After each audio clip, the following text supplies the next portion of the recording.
Petrosian is a great master of pawn play. Max AV. Hello chess lovers, Suren here, and in this video I want to share with you a very exciting attacking game where Tigran Petrosian is making use of his powerful pawns. In this game Petrosian's opponent is German chess master and chess composer Gerhard Pfeiffer. The game was played at 1960 Leipzig Chess Olympiad.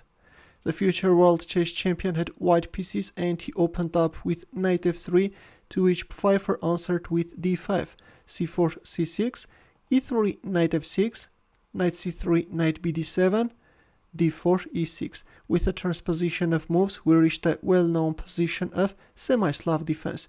Queen c2, white is choosing the so-called Stoltz variation. a6 b3. This setup is very popular nowadays and can be seen very often even at the highest level. b6, not the most popular move. In here theory recommends bishop d6 and to bishop b2 or to bishop e2. In both cases black is usually answering with castling kingside, something which you can see at the highest level even nowadays. But in our game we see b6, bishop d3, bishop b7, white castled kingside, bishop e7, bishop b2, d takes c4. We can see that black is not hurrying with castling kingside. Black first developed his pieces and then is relieving the tension in the center of the board.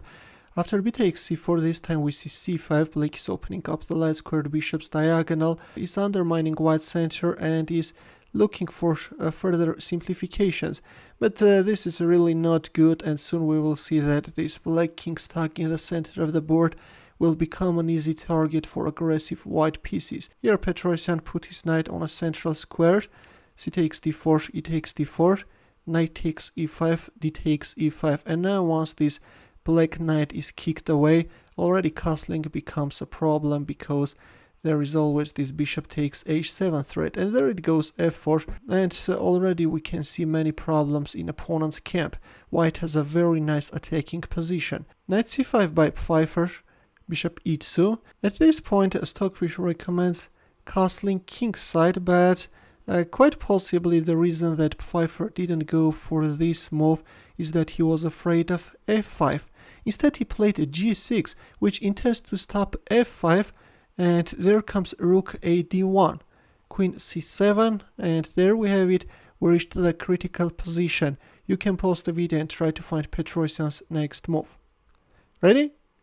In here Petrosian went for a very aggressive piece sacrifice and he played knight d5. By sacrificing the piece he wants to get rid of this isolated pawn and form a very massive pawn structure. He takes d5. Black accepted the piece sacrifice, but this looks too risky. But on the other hand, if not he takes d5, if you move like queen c6, then even in this case white has a very dangerous attack.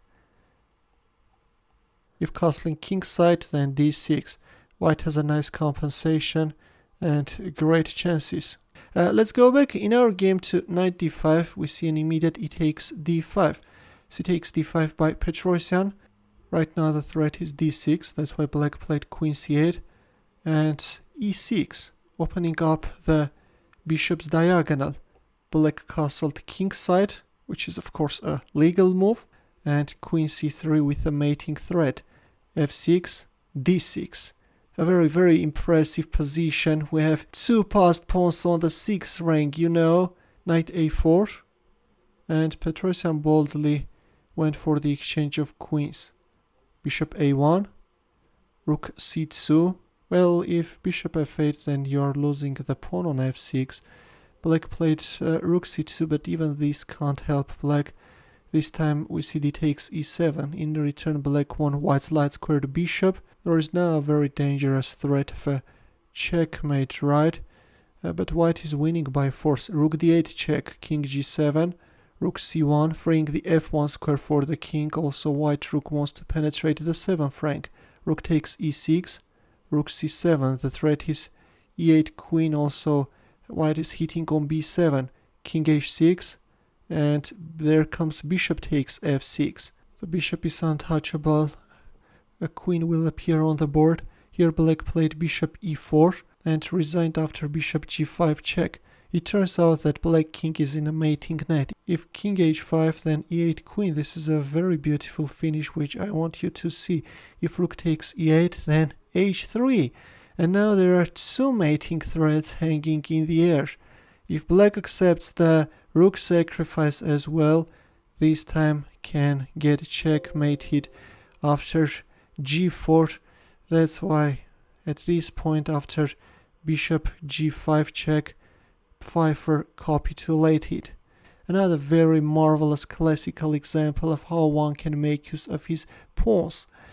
In the end, a chess puzzle for you where the task is to find the winning line for white. As usual, we'll wait for your answer in the comment section. Feel free to check out my early uploads as well. We'll see you in my next video.